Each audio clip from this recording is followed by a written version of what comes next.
Hi, we are here with Takashi Horie, and his film that was in the festival this past June was The Last Passenger. So tell us, Takashi, how did you first get started in movies? I graduated from the USC Film School, and then I started do a company with my friends, and then we made music videos or like corporate videos, any video that we can make. I want to make my own movie, so I made my short film about 7 years ago, and that was short film, but it was really great experience to get back to making films. So after that, I want to make a little bit longer film. Then this Last Passenger is something that I can put much effort and I can put my energy into it. So I decided to make the Last Passenger. Okay, cool. So do you make films for fun, or do you always have a purpose? Like behind every movie you make, is there a message you want to make? Or some movies do you just do because they're fun to make and they're fun to watch?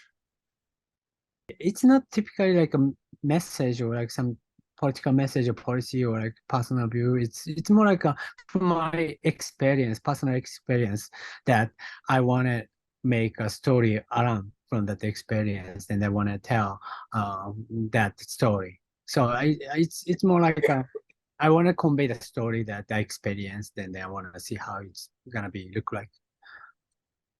Okay. So who is your favorite, like when you look back, who is your favorite filmmaker? You watched his movie or her movie and you said, that's what I want to do. That's the type of, that's exciting. That's who I want to be. Did that ever happen to you? And who was that filmmaker? I like Japanese movies usually. I like Kubrick's or I like the Godfather, like Francis Ford Coppola, and and I think at the 70s there are a lot of beautiful films with a CG, and I really like the way they convey that emotions by the pictures, not the CGs, and so I usually wanted to do um, storytelling by pictures. So and the music. That's why I want to do movies, and I want to tell my story by movies. Okay. All right. So tell us about the experience of going back to your hometown and shooting this movie. Like how was it? Was it, something that you really enjoyed, or was it more challenging? You know, It was a bit challenge because my hometown is like a countryside, and usually I used to shoot in Los Angeles and New York.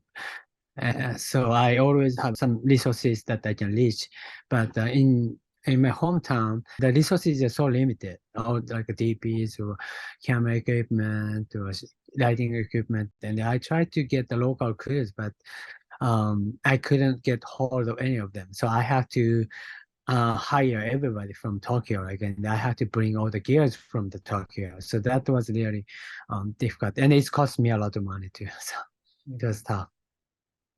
did you find your hometown to be welcoming, or were they, hesitant, but they weren't sure you, they wanted you to tell their story?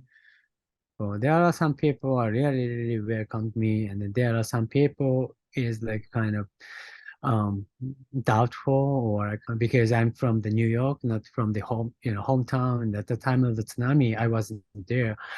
So I have to prove it to them that this is like great film a great film for my hometown. And once it's made and the word kind of starts getting spreading out, and actually it's going to be a screen in the public in next spring in the March. So hopefully a lot of people can come to see my film, and then enjoy my film, and can feel what it's like. Did you do all the post-production yourself, or did you hire an editor, or did you do the editing, or did you work with the editors closely? I usually edit my own piece, so I edited this one by myself. And then after that, I hired a music composer, and then I did subtitles. Only color grading is the one done by cinematographer, but everything else pretty much I done everything. Okay, it was a good job. Thank you. Is there anything you want to tell us? Any anecdotal stories or any pearls of wisdom to that young filmmaker who's sitting there thinking, should I do this or should I not do this? I think they should really should keep on making their own film, and I think every piece they can learn anything, and they just grab whatever resources they have and then make it. It doesn't have to be really fancy or really best movie of their life. If you just continue making it, then you're gonna get better and better. And it's like kind of, how can I say? Like a training in the gym, if you don't do it, you don't gain anything. Even just one push up, they're gonna have to in the next level. So I really recommend to keep on filmmaking and don't give up any hope. I don't know. What's your next? What do you have planned next? You have another movie you're going to be making next? I already shot the second film. That's not the fiction. It's more like a documentary, kind of road movie. I took the Japanese four girls band. It's called Chindonya. Chindonya is the kind of 150 years of history in Japan. They are the first PR group. They play music, like poor people music, poor people play music, and they walk around the town. And if there's any and then the stores hire them. If they have a grand opening or they want to promote something, they hire them, and then they walk around the street, and they bring them to that store. And then so we took them to Route 66, and then we have them walk around the Route 66. So and then Route 66 is like a 100 years anniversary next year. So we are planning to start to show that film next year so that more people come to visit Route 66. And just really fun and exciting road trip. And then when it's done, I definitely want to submit to the next film festival again. Yeah, hopefully we'll certainly take a look at it. All right, so this is a fun project.